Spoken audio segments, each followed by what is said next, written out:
very funny. Ed Larson, everybody. Ed Larson. I know what you're thinking. No, I'm not the plumber for the Sons of Anarchy. You haven't entered where the wild things are. You're still at a comedy show. I'm not the weed dealer on Deadliest Catch. What I am, though, is the biggest baby born in Florida.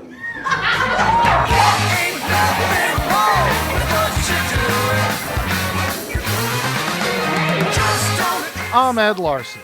That's me. And that's my mom and my dad. Okay, that's 8 years old. This is his first Holy Communion. Mommy is 39 years old, and this is her first Holy Communion. I grew up an only child in Florida, and ever since I can remember, I loved being on stage. Eddie's doing a spoon on a nose trick. I'll tell you, that looks really cool. And that's what happens when you take drugs. They don't do it. Like a lot of families, my parents eventually got divorced. After my dad left, it was just me and my mom. Once I realized college was dumber than I was, I moved to New York and my mom moved to New Jersey so I could pursue a career in comedy.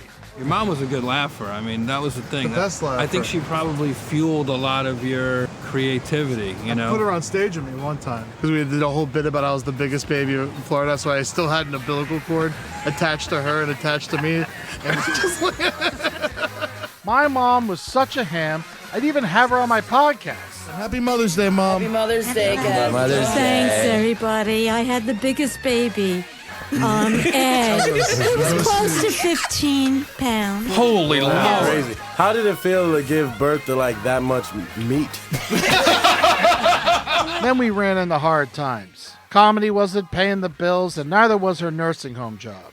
Her health declined, and things got much darker for the both of us. My mother's come because she is a fortune teller. Ooh. And she's going to read our fortunes on the show and tell our dark, dark futures. Oh, all right, Ace the of spades. Ace of spades, the death card. What do we got? Somebody close to you is going to pass away. Really? Yes. Turns out she was right. Eddie, it's Grace. Please call me. It's your mom. I found her dead in her bed. So she was barking. Please, Eddie, call me. Eddie, what happened? Hello? Eddie, Patty. My mom died from diabetes at the age of 65. But she didn't have to. There were people, companies, and institutions that should have saved her life. I wanted answers. This is the story of how America killed my mother. This is Hooper Ave, the main stretch in Toms River. And here's the funeral home. These guys are great. Let's get a plug for Keds. That guy was a sweetheart. Although he did make me see my mother's dead body when I asked him not to. I walked downstairs and I was just like, yeah, is she covered up? And he's like, yeah. And I walked down and she was not covered up. I mean, she wasn't naked or anything, but he did it on purpose. He's like, you needed to see it. It was closure. And I was pissed off for a while, but in retrospect, I kind of agree with him. It's weird though. I mean, of course it's weird. It's your mother's dead body. This is coming up right here to the right, this white house over here. It's my mom's house. She's been living here for like 5 years. For another 5 years before that, she was living down the street at another house. Rentals, of course. It's pretty cheap in this neighborhood. It's an elderly community. She has a roommate, Grace, also a sweetheart, registered nurse, perfect fit for my mom. That and her dog, Tootsie. Tootsie and Bella's inside. Bella's a little chubby, but you know, well, don't talk about it in front of Grace. Hey, Tootsie. How you doing, Grace? A lot of traffic? Yeah. Not really, it's fine. Miss you. Miss you too. This is last Thanksgiving right here. It's me, my mom, my girlfriend Julie, and her parents from Cincinnati. Wizard of Oz plates every time we went. MGM Grand. Let's go in the bedroom. Let's look in there.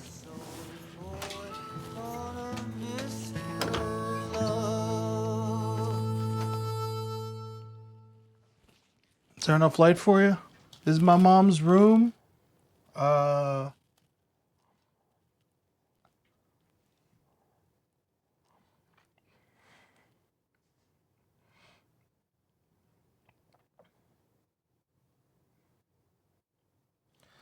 My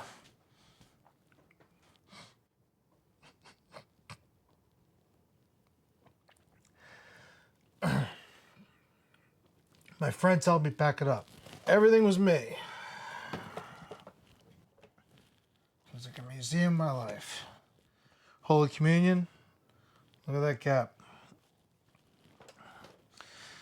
I was the biggest baby born in Florida. Here's the news article to prove it. And that is me directly after I was born. I weighed 14 pounds, 13 and a half ounces. She became a diabetic right after I was born. When she delivered you, she had what you call gestational diabetes from the pregnancy. Well, it wasn't because you were so big. I knew you were going to say that. It's my fault.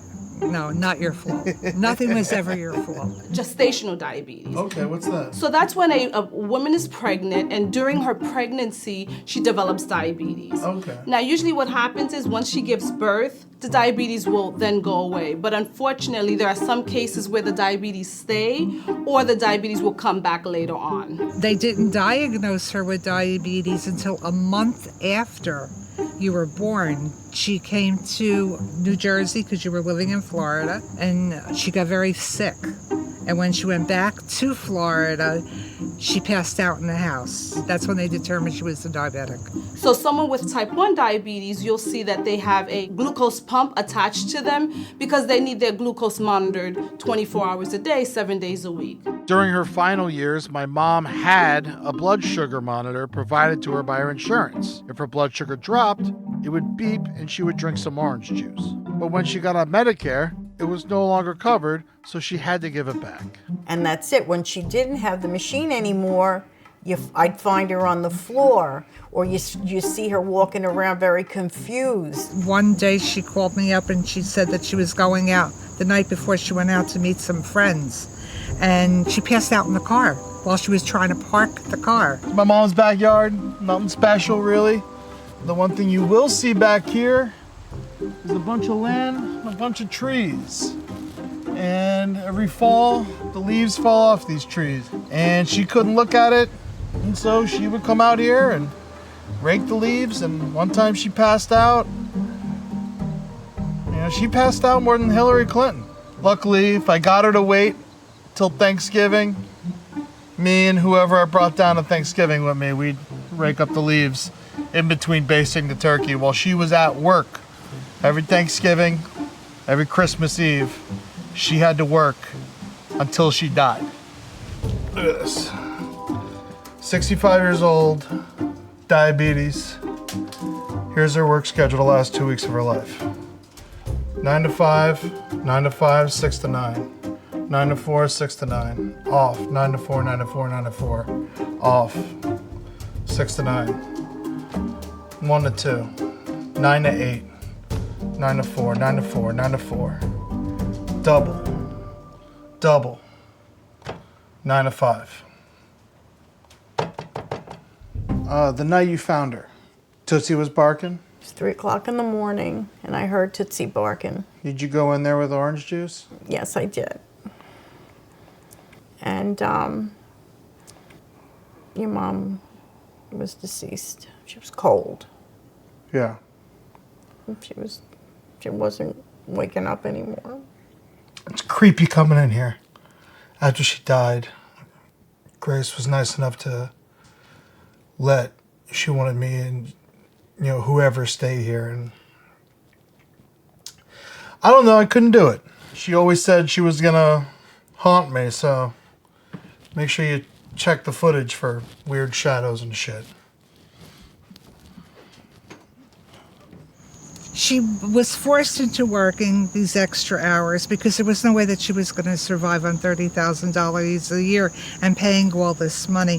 So what you do is you apply for loans. You apply for credit cards, sometimes to buy food with. Rent costs money. All this costs money. And when you get a certain age, to survive on $800 a month is not going to cut it. It's me. So broke. You are too. I'm heading home from the bank now. The bank's going to put me in collections after 60 days. So They said just try to get your money to pay everything off. But I don't have it to do. So anyway, it's not good, honey. I'm not good. Bye. You can't live, pay rent, pay car payment, pay for your medicine, pay for your food, pay for your electric, pay for your gas, pay for unexpected dental work, insulin, needles and everything. Yeah. So, I mean, how do you live like that? This is the old pile of mail that people want money from my mom. This is the new pile of mail. People want money from my mom. Merrick Bank. New Balance. $1,552.38. My mom owes Kohls $723. Taj Mahal booth. $315 check. This is from the gas company. They actually gave us money back. $29. Good on them. TD Bank. Overdraft fee, overdraft fee, overdraft fee, overdraft fee. Wells Fargo. This is the account that I had to join with my mother. So whatever this is negative, unfortunately, I have to pay. Total overdraft fees for the year, $315. So we opened up, what, 4 pieces of mail now? And we're already over $2,000. I get to not give this to them because there's no estate. My mom had no money. Both accounts were negative by the time she passed on. The one with my name on it and the one without, that was just her. So your inheritance was a negative amount of money? Absolutely. It was definitely a negative amount of money. That explains the outfit and the crew, I guess. In a few words, tell me why you're calling today. Kathleen has passed away. I think you're calling to let us know a family member passed away. Is that right? You got it. Okay, let me get someone who can help you. This call may be recorded by our quality assurance team. Is your mom there?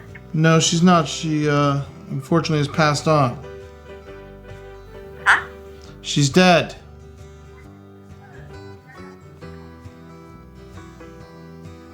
Hello? Sorry. It's okay. So sorry to keep you waiting. One of our agents will be with you momentarily. I do not believe she is sorry. Because machines do not have emotions. Remember that when the war comes. I would just be on hold for hours. And then they would tell me that I would have to fax in. They make it very difficult to prove, to let someone go. Yeah. I remember that when my grandfather died. I was taking care of him and he was hospital bills and shit like that. And for years, the phone would ring. And it was just like, it takes you right back to that place every time. This is your hidden camera rig. What do you think? I don't know. How's it gonna look, baby? Well, am I too fat for this? We're gonna find out. This is what the button's seeing right now. Okay. Let's see if I sit down, I lose you. Well, if I sit down too, if I'm across the table. How you doing? Fuck you. I hate you. You killed my mom. All right, it's good practice. Heading into Kohls now. My mom's got a credit card here for some reason, $723. So I'm gonna go close it out, let them know they're not getting their money. She couldn't get a gas card. She couldn't get a normal Visa card. Somehow, Kohls was still able to give her a card, so I'm gonna try and figure out how.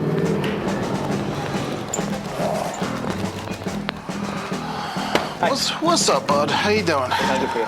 I got my mom's Kohls card here. I've got a bill in the mail, and I want to take care of this.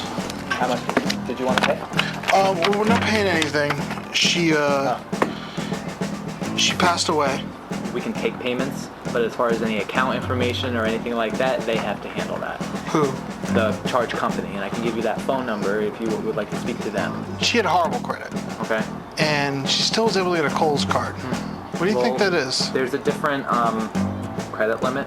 I don't really know what they base it off of because I don't have one myself. They don't really tell us what you need to have and don't have for it. It's just we punch in the information, and if it goes through, it says congratulations, you've been approved. Oh, okay. Well, did you want to apply for one? No, I do not want to apply for one. Okay. The stores all start you off with calling you, build up your credit. We're going to give you a $300 credit card. Mom would get to apply for the credit card. She would go and she would do her shopping, buy people birthday presents. Maybe we had some place to go. But she kept getting the credit increased. Yeah. Never really paying it off, paying minimum. I had to take her checkbook from her towards the end there, and I was writing her checks. But then she opened a second account somewhere else and started writing checks over there. To let someone write, $1,500, $2,000 worth of checks, and there's no money in there. They don't check that. They just let you write the checks. It was like such a setup already, especially when she explained to the bank the situation she was in. She went there, explained it to them, and it was just like, it's like they didn't care. I'm sorry to bother you. There's a lot of trouble with the bank and everything, and I tried everything today. It just took me hours and hours, and I'm sorry. You said to call you today. That's why I called you. But I guess I shouldn't call you anymore. We're across the street from TD Bank. I'm about to go in and close out my mother's account. Tell them they're not going to get the money that she owes them from all the multiple overdraft fees. Pretty anxious to get in there and finally do this. I've been stewing it in my head for about 2 months about how much I don't like these guys. Hey, sir. Hey, how are you? Good. Nice to meet you. Nice to meet you. I'm Ed. So, you just want to close an account today? Yes, sir. All right. Do you just know the account number? Let's see what I got here. It's my mother's account. She died. Sorry to hear that. It's okay. So I wanted to close out and, take care of everything. There's a lot of overdraft fees. I'll go get someone just to look over it, Yeah, I'd like to talk to someone anyway, just Yeah. so I can leave with some peace of mind. How are you today? I'm hanging in there. Good. Very sorry for your loss. Hi, how are you? Did you know that in 2015, I looked this up before I came here, you guys made 11% of all the money at TD Bank was made from overdraft fees. I mean, that's just the percentage that we have not refunded back to customers. Yeah. Every day we refund lots of fees back to customers based on their situation. We're all about helping our customers in the community, but we can't help if we don't know there's a problem, if it's not brought to our attention. So like if you or mom would have come in sooner, we could have helped you with this sooner. I know for a fact, I don't know how high up you are here, that my mother did come in. Okay. My mother did ask to get these checks stopped multiple times. And I'm not denying that. I know. I'm not denying that at all. I know you're not. And I just want you to know that if you see anything like that around here, you might want to step in. Right. She called me crying outside the bank. And so I know that she was crying in here asking, and someone still said no. I was expecting to get in a lot more heated fights. I was expecting a lot more of that. And what I was met with was redirection of the problems, pass the buck to someone else. I mean, there's nothing to solve. That's the problem with our problem, Travis. There's even when you solve it, she's still dead. Me and my mom used to come here a lot. This was our hangout spot. We'd always get a couple drinks, play some games, ride some rides. We come here in the middle of winter. It didn't matter. There's a couple places that stay open. It's interesting. I never thought about it until right now. The fact that it was called Casino Pier, and it's just like at a very young age. I mean, it's for children. And so children will now think that a good place to go is the casino. And I would know, because every vacation my family took when I was a kid involved casinos, which brings us to another disease my mother had, an addiction to gambling. I saw it when she was married to your father. We were in a casino in Atlantic City, and they were up from Florida, and they were discussing how they gambled away their electric bill money. And how are they now going to pay this electric bill? Gambling was a whole different entity for me. Yeah. Because you have time to think when you're driving in Atlantic City, and if you owe like people like thousands of dollars, why go there? But it's the addiction. She kept thinking she was gonna win big, pay everybody off, and be happy. There's two main types of gamblers. There's what we call an action gambler and an escape gambler. Yeah. The brunt of our escape gamblers are the females. Okay. And they choose the non-competitive form of gambling, which is the slot machine. I can hide in the casino, nobody knows where I am, and I can escape. I feel she gave up. I think that she was backed up into a corner. She didn't know how to get out. Like she'd go at night and then she'd come back like maybe like 5, 6 o'clock in the morning and then go to work. If I sit behind the slot machine, I don't feel anything. It's this great numbing power, this amazing place where I don't have to do anything but sit here with my Wizard of Oz or my breakfast at Tiffany's. You know, we used to always go to the MGM Grand in Las Vegas because my mom loved the Wizard of Oz. Okay. She loved walking down the Yellow Brick Road right to the blackjack table.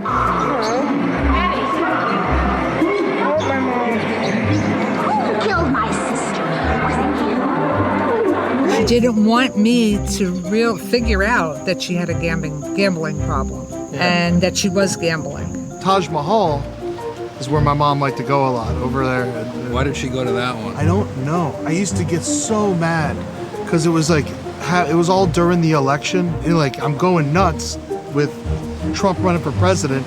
There I am giving him $1,000 with, to the casino with his name on it. It's heartbreaking. It's making me insane. We are in luxurious, beautiful Atlantic City. It's insane that when you watch Boardwalk Empire, it's nicer than it is now. We're going to Trump Taj Mahal, and he's got his name on a casino that he used to fully own, now he only partially owns. To think a man like that could become president is insane to me. Here it is. The sign's fucked up. Of course it is. Why fix it now? Oh man. It just looks so dirty. Why did your mom come here? Well, because it's been open forever. They always went here. This was the classiest place in Atlantic City, 30 years ago, 20 years ago.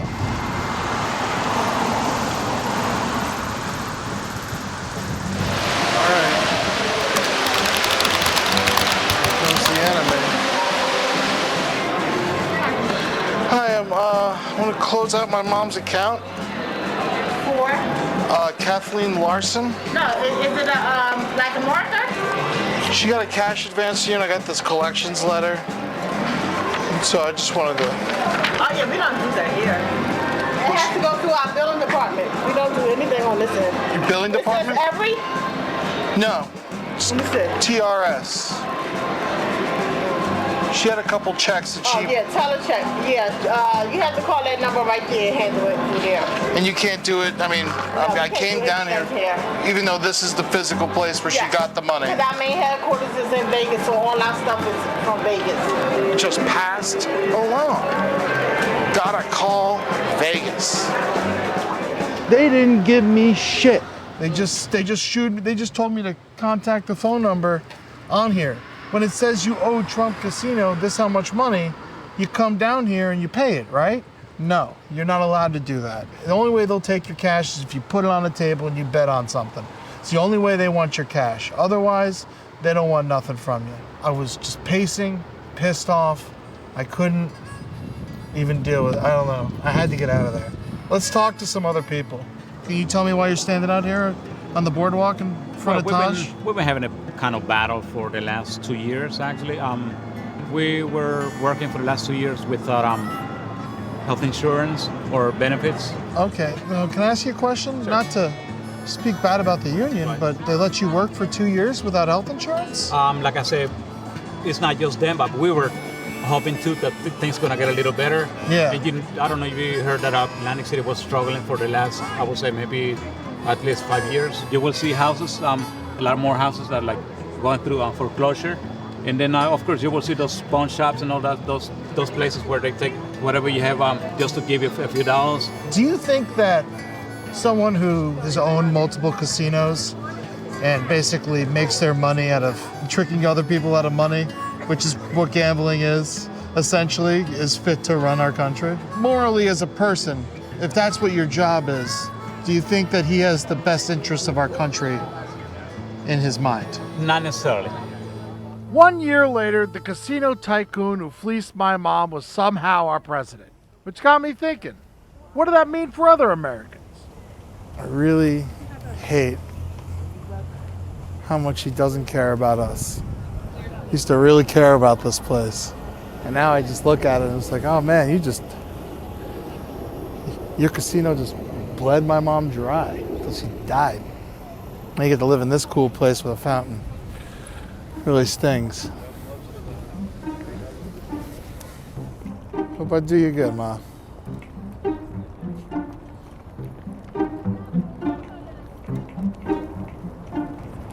Shit ton of flags.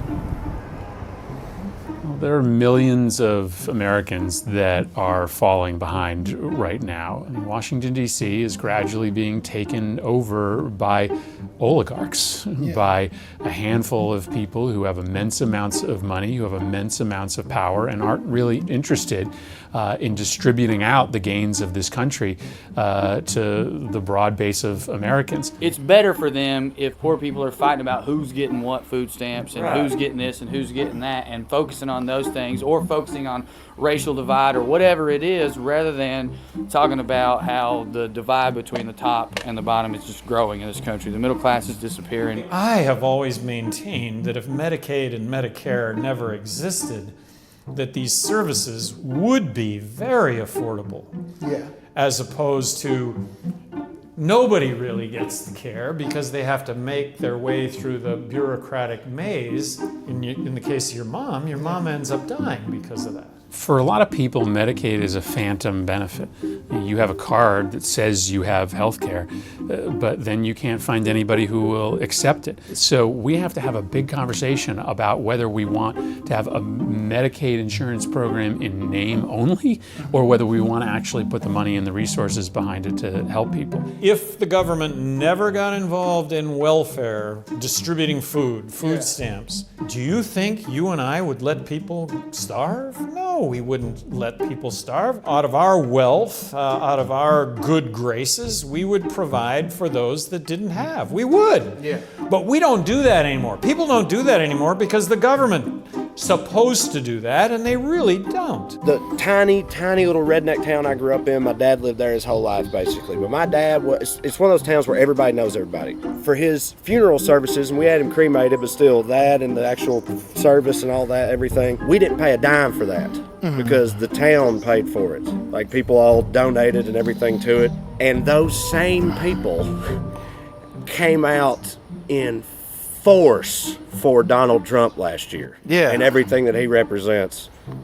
Explain that shit to me. We've never had this kind of separation between the haves and the have-nots. We have more wealth that is concentrated in the hands of a very small number of people. And if you want to look at what has led to the downfall of civilizations throughout world history, it's when we lose the ability of the middle class to be able to be full economic participants in our country, in a civilization. And that's what's happening today. I don't mean to be apocalyptic about it, but if you don't start to shift power away from the elites, from the plutocrats, and hand it back to average everyday Americans, then I don't know that this experiment survives for another 100 years. You got answers, big building? What do you know, huh? Even in our nation's capital, I was hitting a brick wall. So it was time to figure out where it all started. I needed to face the man who left my mother behind in the first place. Dear Mom, I'm sorry for all the crazy things I did back when I was young. We're in Reno, Nevada right now. Very interesting little shitty gambling town. We're here because this is where my father lives. I have seen my dad 3 times over the last 15 years. I'm getting to the root of everything that led to the death of my mother. Everyone that fucked her over, everyone that did awful shit to her. You know, my dad was not a good husband to my mom. He knows he has to hit, so he's nervous. Shut up, Daddy. This is on film. This is on film now. Can I have a Diet Coke? Please. How much do you love me? Jesse, either stay in or stay You out. didn't answer me. Right, Jeff? Put the camera down. What did he steal? What is larceny? I think Your last larceny name. is essentially theft. It's burglary. Roman Not Catholic? even his father's real name. My father actually stole the name. He stole that name. To gamble with your father. Yeah. I'd go down to Atlantic City with him just to goof off. My parents sent me down there for vacation once and we played cards and he took all my money. I was like 12. My dad? So he's married now to a woman from Peru named Sandra. She has a kid named Hector. Great, sweet little kid. That's why we're really in town. It's because Hector's graduating high school. And I don't think they know anything about his old life.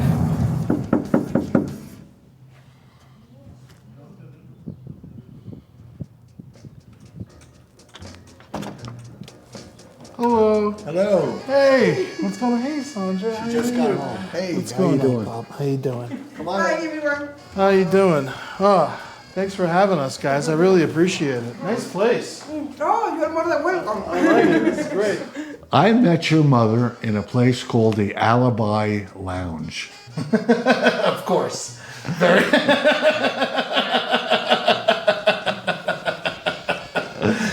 And I basically picked her up. And we started to talk. I got her phone number. And next thing you know, we're dating. I was earning a lot of money. And it was coming easily to me. And when that happens, as I reflect back, is when the gambling set in. I got bored. Yeah. I got bored with everything, my life, my marriage, even my job, as good as it was. And it was hard to say no. And I got involved in things I can honestly say I'm sorry I did. Yeah. And it affected my home life, big time. I actually felt like Donald Trump. Yeah. I mean, and it's not a humorous thing. When you think you could do anything in the world, because everything came so easy. And I just felt bigger than I truly was. And it affected certainly my marriage. It affected my relationship with you. Yeah. To a point now where I can actually sit here and say to you and say to me, and if I could say to your mother, I'm sorry. I'm really, really sorry. I caused this mess because I was bored and I thought I was bigger and better than everybody else. Thank you. I accept. It's very nice of you to say that. When you guys split up and you moved out here to Reno, how come do you think that we didn't stay in touch? That's a great question. I think I was embarrassed because I knew then how wrong I was. And I know when you growing up, you and I were close. Yeah. You were a great son, and I felt I was a pretty good dad. And then when all this happened, I kind of, I was guilty and embarrassed. And I said, I'm going to start my life somewhere else. Yeah.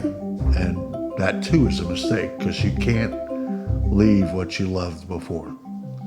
I guess to end this, as they say, have seen the light. Yeah. And I'm starting to walk toward it. My attitude about everybody and everything has changed 100%. I'm happy. I've never been this happy in my life. Yeah. To have everybody together. Well, I do love you. And I love you. You know that.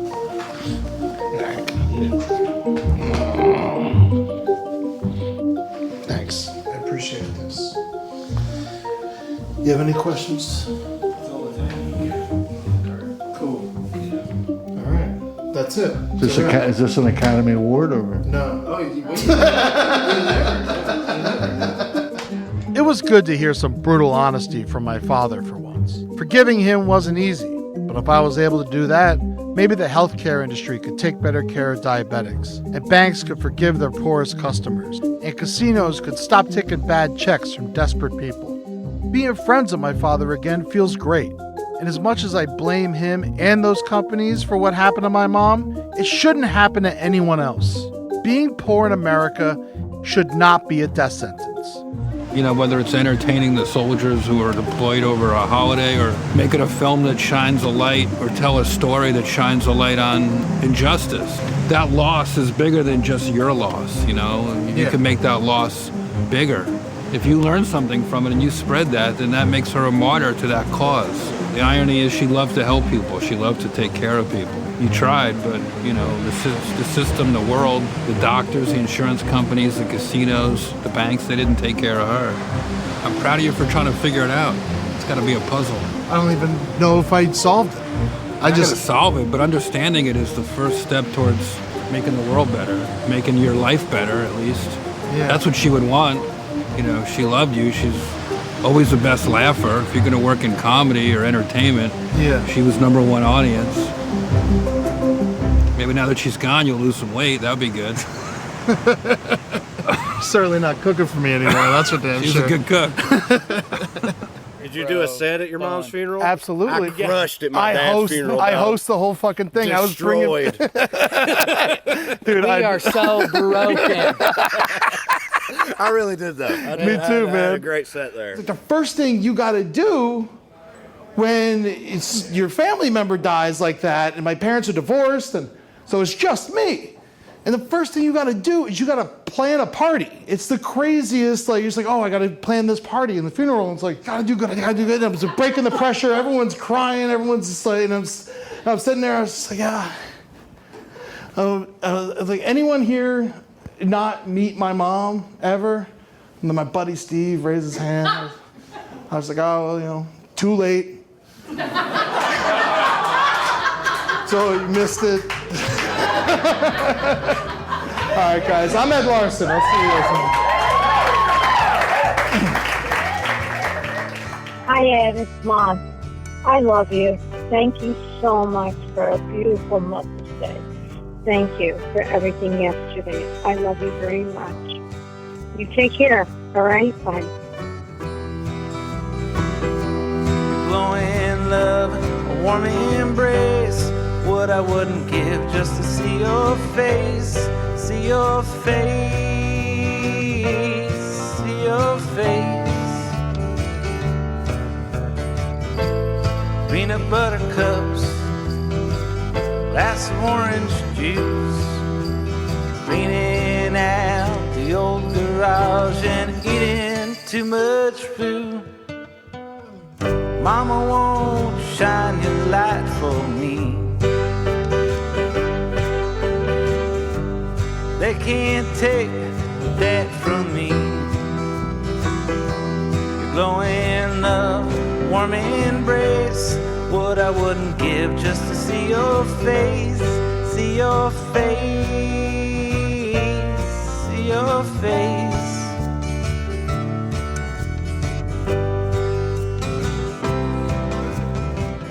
39 years old.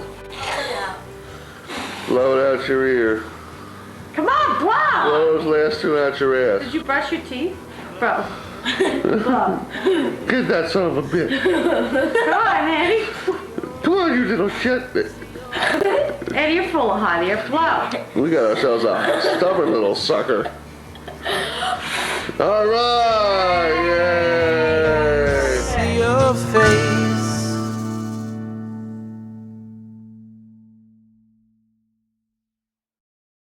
I'm big